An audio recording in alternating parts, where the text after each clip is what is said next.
Nós vamos conversar com a doutora Thaisa Ferrari Marinho, neurologista e neurofisiologista clínica, especialista em epilepsia.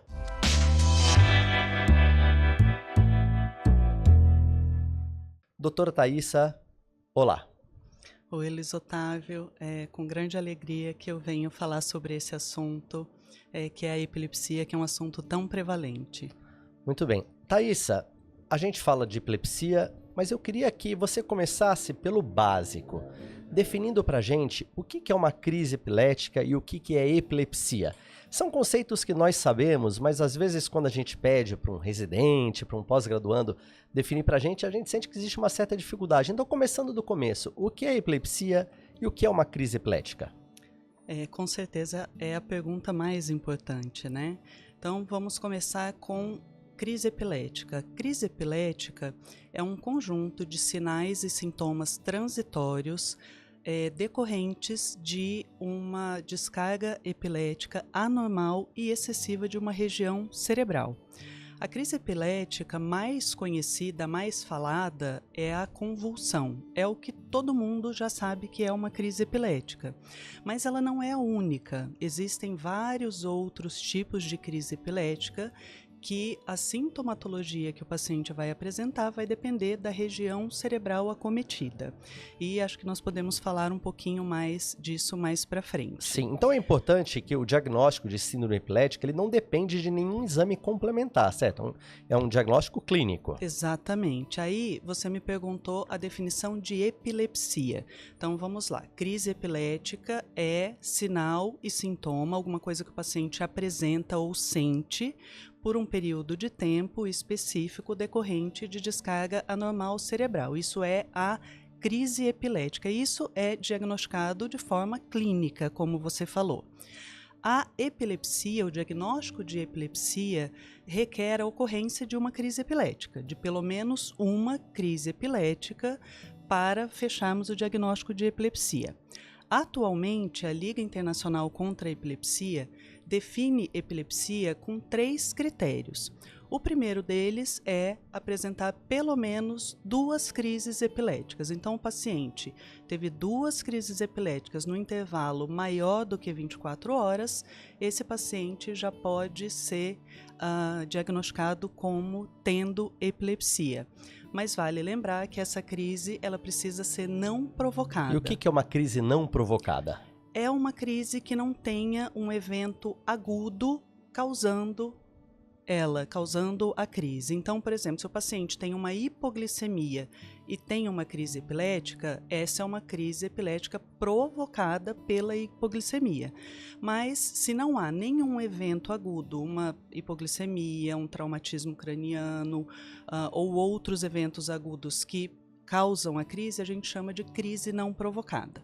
Então, o primeiro critério de epilepsia é a ocorrência de 2 crises com intervalo de 24 horas entre elas, você fecha o critério, o primeiro critério. De 2 crises não provocadas com intervalo mínimo de 24 horas. E Exatamente. O segundo critério?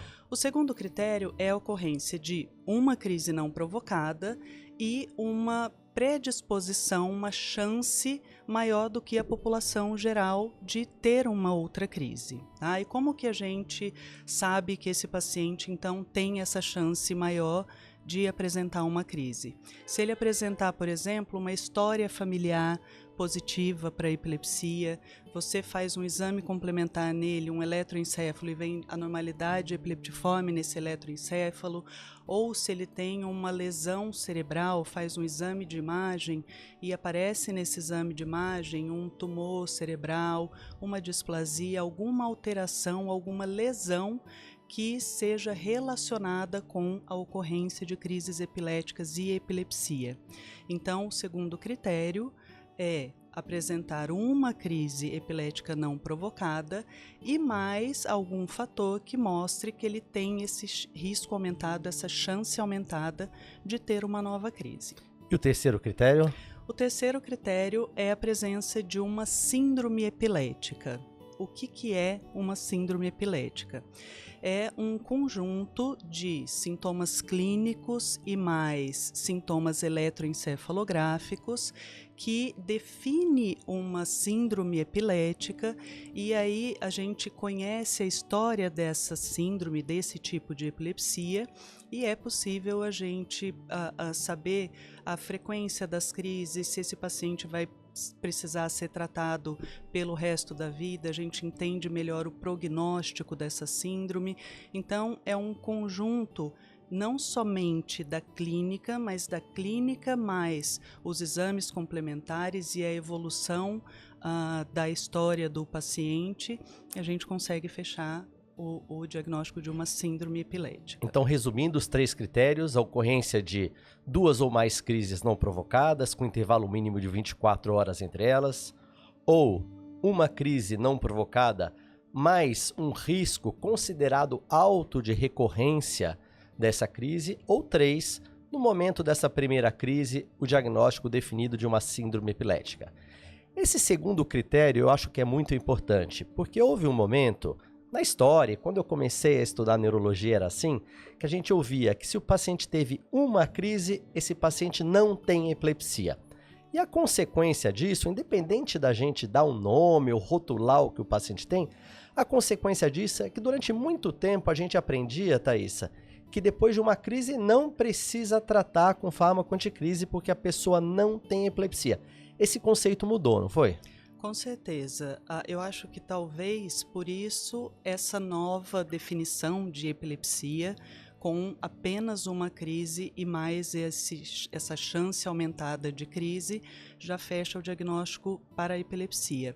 Porque um paciente que teve uma crise epilética e que tem uma lesão cerebral ou uma predisposição genética que mostre que ele possa ter outras crises, a gente já é hoje autorizado a tratar esse paciente fechando o diagnóstico de epilepsia. E isso não é pouco, né, Luiz Otávio? Antigamente a gente sabia que o paciente tinha tido uma crise e esperava ele ter uma segunda crise para fechar o diagnóstico para poder começar a tratar. E uma crise não é algo simples, uma crise convulsiva, por exemplo, é algo bastante mórbido, bastante grave para o paciente. Então, essa mudança na definição, eu acho que trouxe um avanço importante da gente poder fazer o diagnóstico mais precoce e poder trazer para esse paciente um tratamento mais precoce. Sem dúvida, eu acho que essa mudança conceitual foi super importante. Porque imagine um paciente que tem uma convulsão, uma crise tônico-clônica. Se esse paciente tem um risco aumentado de ter outra, faz sentido que ele receba o diagnóstico de epilepsia e faz muito sentido que o paciente seja tratado, porque uma segunda crise pode trazer problemas graves até para o paciente, então essa mudança conceitual foi super importante. Antes da gente entrar nas epilepsias, um passinho atrás. Você comentou que as crises provocadas não definem o diagnóstico de epilepsia e você explicou para a gente o que são crises provocadas. São relacionadas a um insulto clínico, neurológico, temporalmente relacionadas a essa crise. Sim. As crises provocadas, elas precisam ser tratadas com fármacos anticrise?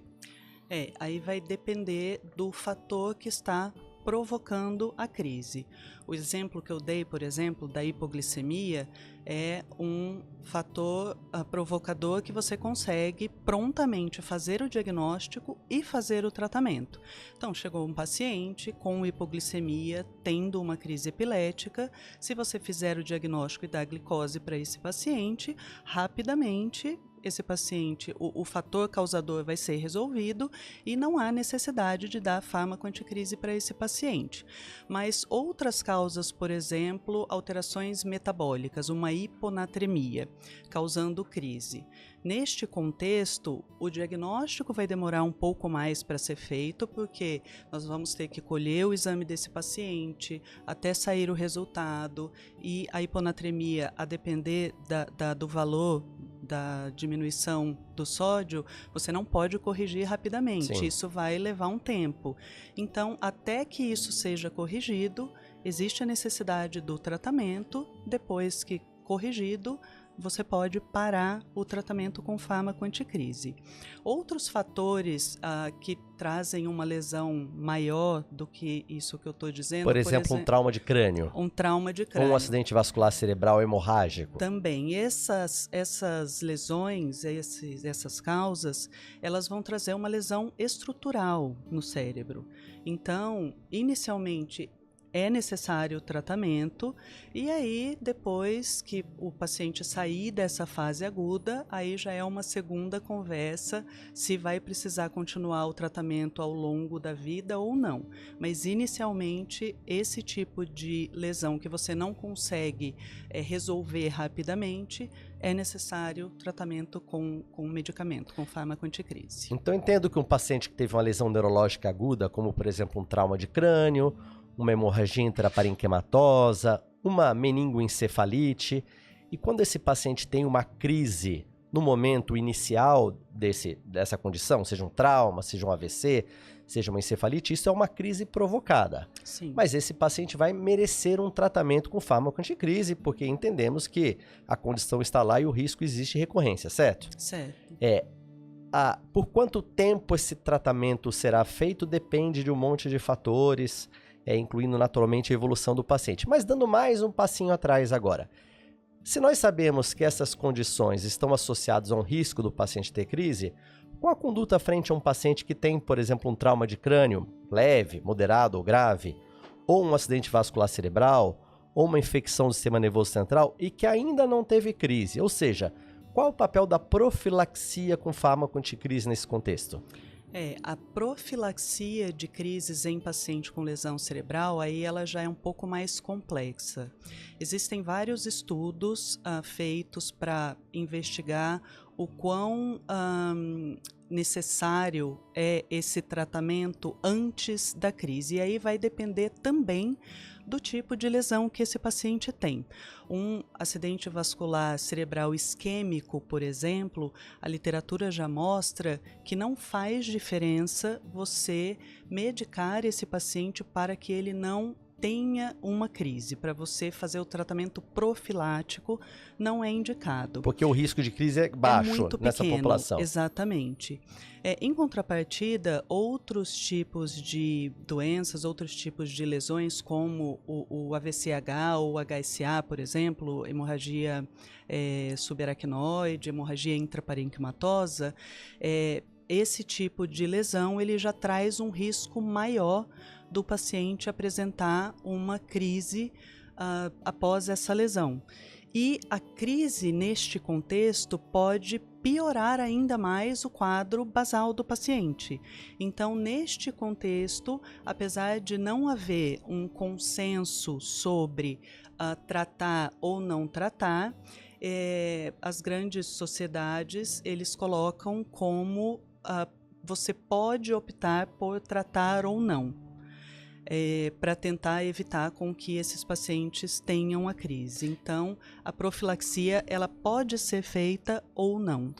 E eu imagino que essa profilaxia ela será tanto mais indicada quanto mais grave for o caso. Por exemplo, no caso de um trauma de crânio grave, nós vamos considerar mais do que um trauma de crânio leve. Sim, existem alguns fatores que mostram que esse risco de crise aumentam. Por exemplo, pacientes mais jovens, pacientes que têm lesões encefálicas mais graves, como você falou, pacientes que têm sangramento que envolvem as regiões frontais e temporais, que envolvem o córtex, tem maior risco de ter crise do que uma lesão subcortical. Então, tem vários fatores que podem nos auxiliar nessa escolha de fazer a profilaxia ou não. Certo. Nós sabemos também, Thaisa, que tumores são uma causa comum de crises epiléticas e de epilepsia. E voltando ao conceito de epilepsia, se o paciente tem uma crise e tem um tumor, e esse tumor está implicado num risco aumentado de recorrência, nós podemos dizer que esse paciente tem uma epilepsia associada ao tumor cerebral. Mas é muito frequente que tumores sejam diagnosticados em pacientes que não têm epilepsia e que nunca tiveram uma crise. É indicada a profilaxia de crise nesses pacientes com tumores e que nunca tiveram crise? Segundo a literatura, não tem indicação de fazer profilaxia em pacientes com tumor cerebral que nunca tiveram crise. Certo, e isso eu acho que é bem definido. Não há indicação de profilaxia para esses pacientes. Não. Porém, se esses pacientes forem fazer uma cirurgia... Que frequentemente vão. Sim, ou para uma biópsia ou para uma retirada do tumor. Ainda assim, a literatura é controversa sobre o assunto, mas nenhum estudo mostrou que há uma diminuição do paciente apresentar epilepsia após essa lesão, se o paciente fizer ou não a profilaxia.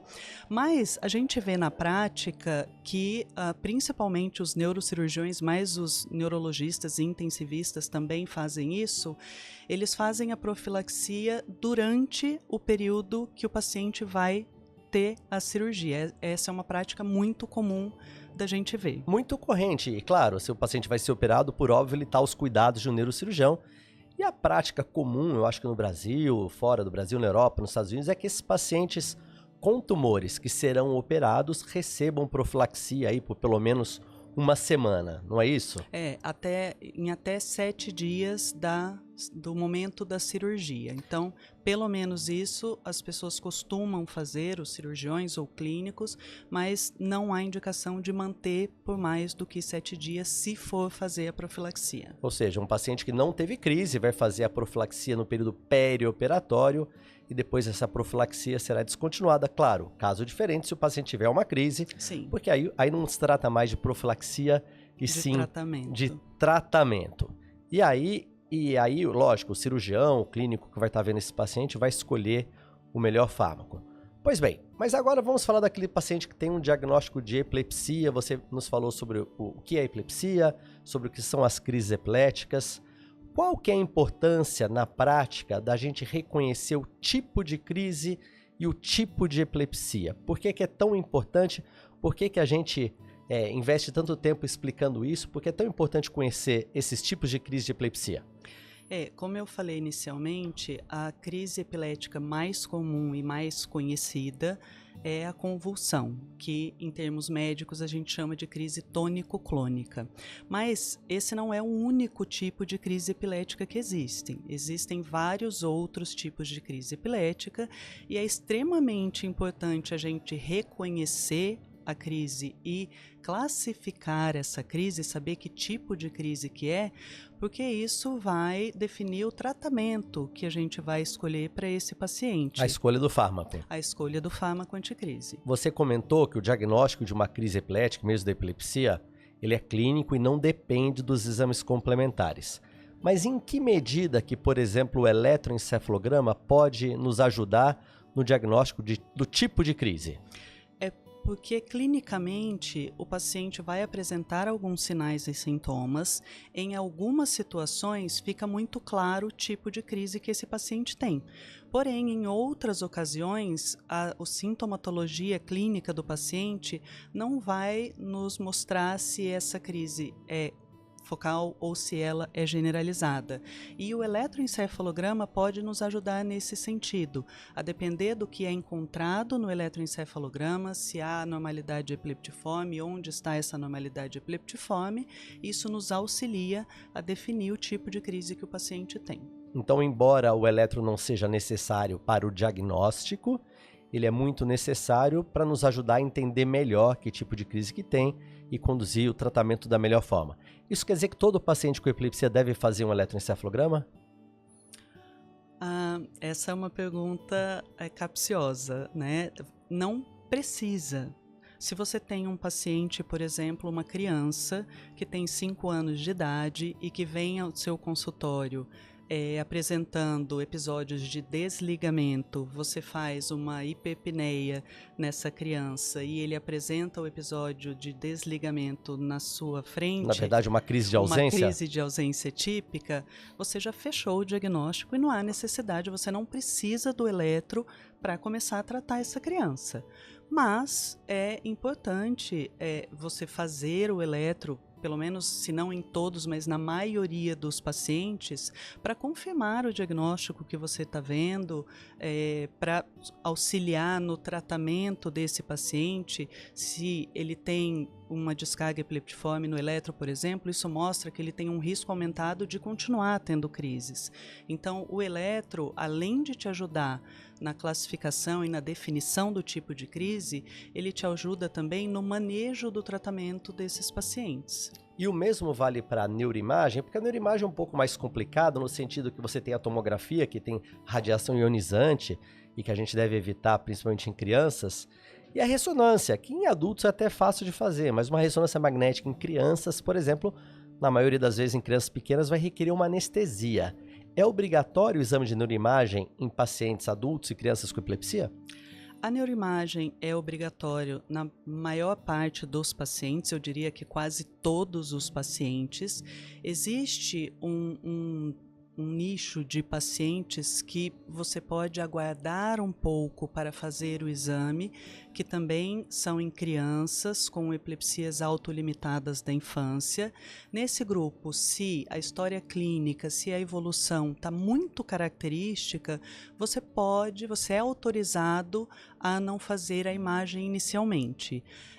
A depender da evolução, se o paciente começar a apresentar um quadro atípico, esse paciente também precisa de neuroimagem. Então, eu diria que na grande parte dos pacientes é necessária investigação com neuroimagem. Mas particularmente em algumas crianças com síndromes epiléticas bem definidas, como a epilepsia autolimitada com descargas centrotemporais, o que a gente costumava chamar de epilepsia rolândica.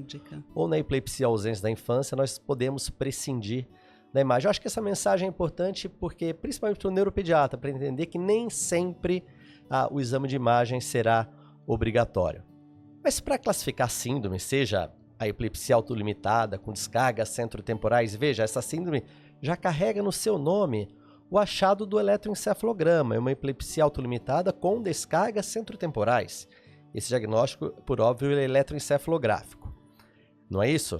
Exatamente. É para definir a síndrome epilética de epilepsia autolimitada da infância com descargas centrotemporais, você vai precisar do eletro e, inclusive, na definição dessa síndrome, precisa de ter uma imagem normal ou com qualquer lesão que não esteja relacionada com uma lesão incidental, que não esteja relacionada com a epilepsia. Então, para definir a síndrome, você precisa da clínica, você precisa do eletroencefalo. Faz parte uma imagem normal, mas não é obrigatório para fechar o diagnóstico de síndrome. Como eu falei, a síndrome epilética ela é classificada pela clínica e pelo eletro. Ou seja, é uma situação que a gente pode prescindir da imagem se a história for típica, se o desenvolvimento da criança for normal, se a resposta ao tratamento for adequado, se o eletro for bastante típico. Compatível, exatamente. Mas para chegar ao diagnóstico das síndromes, nós precisamos conhecer as crises, os tipos de crise. E recentemente, esse ano, a Liga Internacional contra a Epilepsia publicou mais uma versão da classificação das crises epiléticas.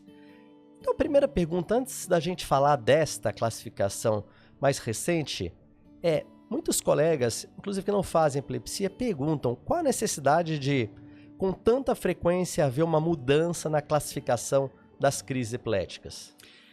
Eu acredito que existe uma dificuldade de se dar nomes e se classificar todas as crises epiléticas e as epilepsias que existem. Porque, como eu disse, as crises epiléticas, a depender da região cerebral em que envolve, ela apresenta uma sintomatologia diferente.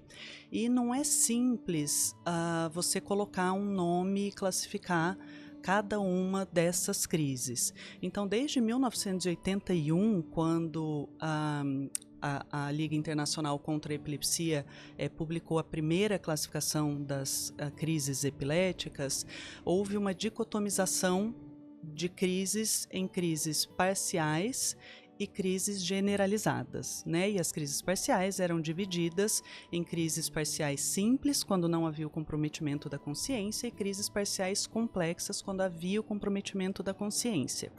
Depois, anos mais tarde, novas publicações de classificação de crise foram sugeridas, mas em 2017 foi aceita uma classificação nova, na qual observou-se a mesma dicotomização de crises parciais foram chamadas de focais e as generalizadas continuaram generalizadas, mas as focais aí ficaram chamadas de disperceptivas e perceptivas com relação ao comprometimento da consciência ou não. E como era isso? O que é uma crise focal perceptiva e uma crise focal disperceptiva? Uma crise focal perceptiva era uma crise que iniciava em uma região específica de um hemisfério cerebral, na qual o paciente tinha a consciência preservada.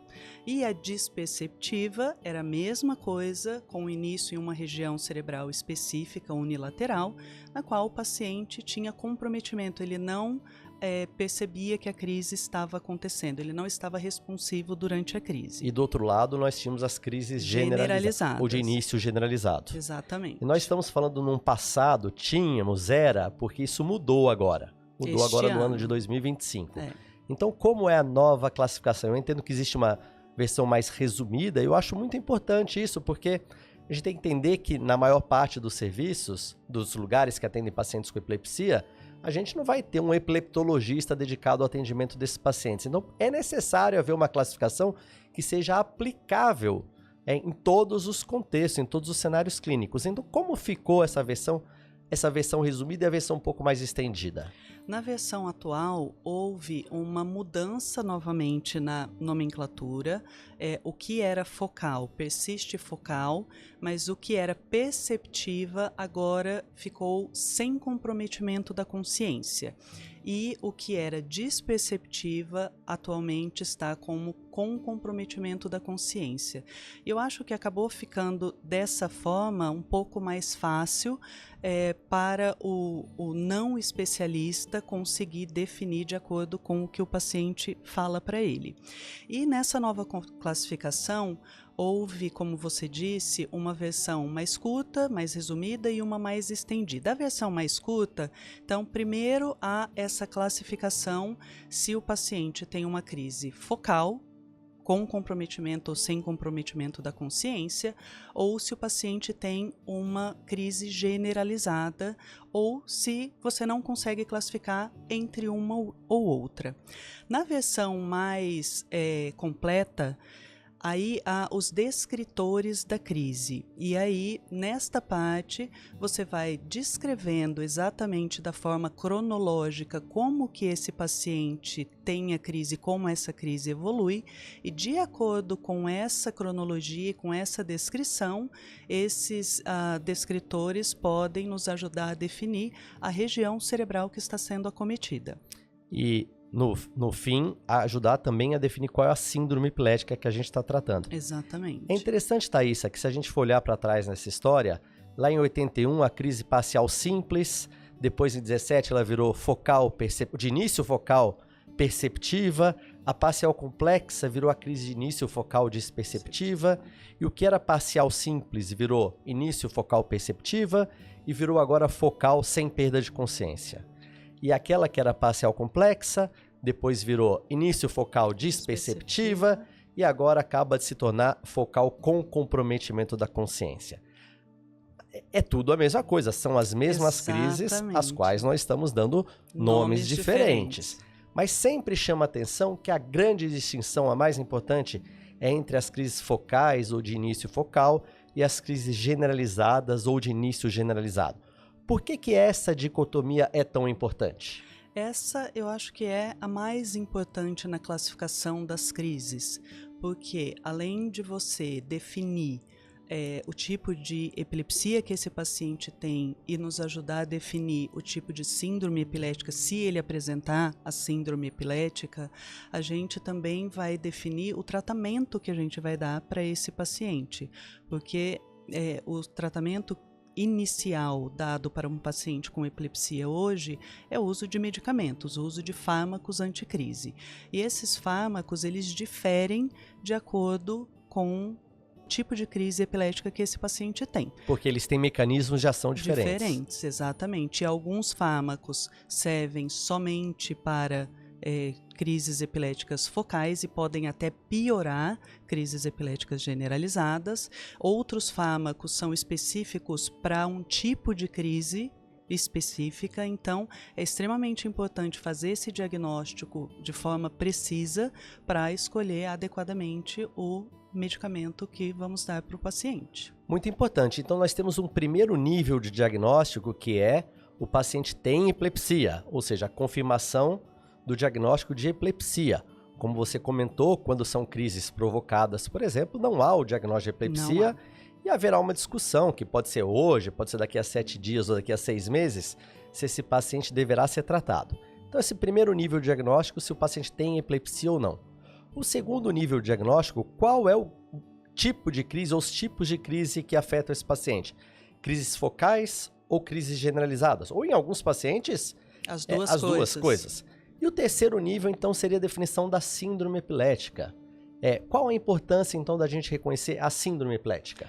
A síndrome epilética ela é extremamente importante porque quando falamos de uma síndrome epilética, estamos falando de uma crise epilética específica, de uma etiologia específica, estamos falando de uma doença que a gente consegue entender o prognóstico, a evolução do paciente. Por exemplo, a síndrome epilética mais comum no adulto é a epilepsia focal do lobo temporal por esclerose hipocampal. E é extremamente importante o conhecimento dessa crise porque grande parte dos neurologistas, dos médicos generalistas, vão atender pacientes com esse tipo de crise e de epilepsia no consultório. E saber reconhecer esse tipo de crise é importante porque o tratamento adequado tem que ser dado e esses pacientes, eles são com muita frequência refratários ao tratamento medicamentoso. Então, você escolhe um fármaco anticrise para ele, ele persiste com crise, você escolhe um outro fármaco também adequado para ele e mesmo assim ele mantém com crises epiléticas. E esses pacientes, grande parte deles tem indicação de serem operados de cirurgia de epilepsia para o tratamento da epilepsia. E quanto mais precoce essa indicação é feita, maior a chance desse paciente ficar livre de crises após o tratamento. Então, por isso que é importante o conhecimento da crise para poder fazer a conduta desse paciente de uma forma adequada, para poder indicar esse paciente para um centro de cirurgia de epilepsia, por exemplo, para um tratamento para a epilepsia dele. Eu costumo dizer para os próprios pacientes, né, Thaisa, que algumas perguntas que são feitas, como por exemplo, qual é a minha epilepsia? Ou qual o remédio que eu tenho que tomar? Ou por quanto tempo eu vou tomar o remédio? Ou cirurgia é para mim? Algumas dessas perguntas só podem ser respondidas a partir do momento que a gente tem claramente definida a síndrome epilética, porque nós vamos ter muito mais informações, como você disse, inclusive prognósticas, que vão guiar algumas escolhas terapêuticas que podem incluir ou não a descontinuação do tratamento, podem incluir ou não a indicação de cirurgia de epilepsia. Mas tudo começa lá atrás, claro, como a gente viu, com o diagnóstico do que é uma crise epilética, do tipo de crise e do tipo de síndrome epilética. Então, para a gente encerrar, Thaisa, para quem está nos assistindo, eu acho que esse episódio é muito importante porque traz as bases do diagnóstico que vai possibilitar o melhor tratamento desses pacientes. Onde é que uma pessoa que quer aprender sobre isso, qual a melhor fonte para ler sobre isso? Onde que a gente aprende esses conceitos? Eu acho que o podcast é uma dessas pontes e um dos locais em que a gente tem falado bastante sobre epilepsia, sobre crise, sobre tipos de síndromes epiléticas. Então, eu acho que é um local que pode ser procurado para um conhecimento maior sobre isso. O site da Liga Internacional contra a Epilepsia também tem muito material, conteúdo que pode explicar isso. E nas grandes universidades, eu acho que tem pessoas que também são especialistas nisso e quando alguém tem interesse de aprender mais e conhecer mais, a gente está sempre aberto para ajudar nesse sentido. E lembrando que a Liga Brasileira de Epilepsia tem uma iniciativa que são cursos itinerantes das bases do tratamento da epilepsia. Já visitamos várias cidades no Brasil, vamos continuar visitando essas cidades A doutora Thaísa, que é da diretoria da Liga, está à frente dessa iniciativa. Então, convidamos todos a participar. É o curso Epilepsia na Prática. Epilepsia na Prática. Thaísa, já que é tão importante a gente saber o que é uma crise focal e uma crise generalizada, para quem está nos assistindo aqui, uma dica prática, a sua experiência pessoal, como separar as crises focais e generalizadas, por enquanto sem o eletroencefalograma?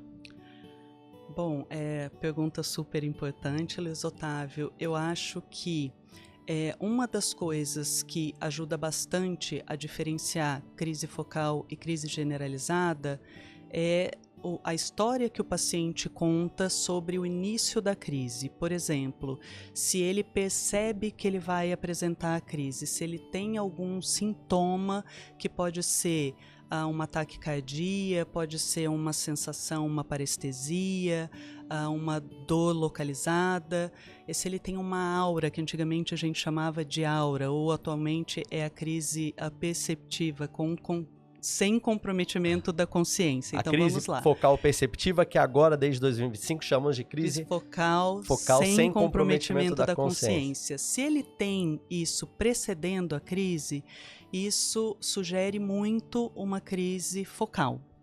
As crises generalizadas, elas, com uma grande frequência, elas comprometem a consciência desde o início.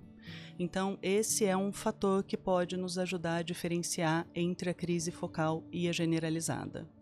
Perfeito. Distinção que é tão importante e que, claro, precede aí o próprio diagnóstico da síndrome epilética.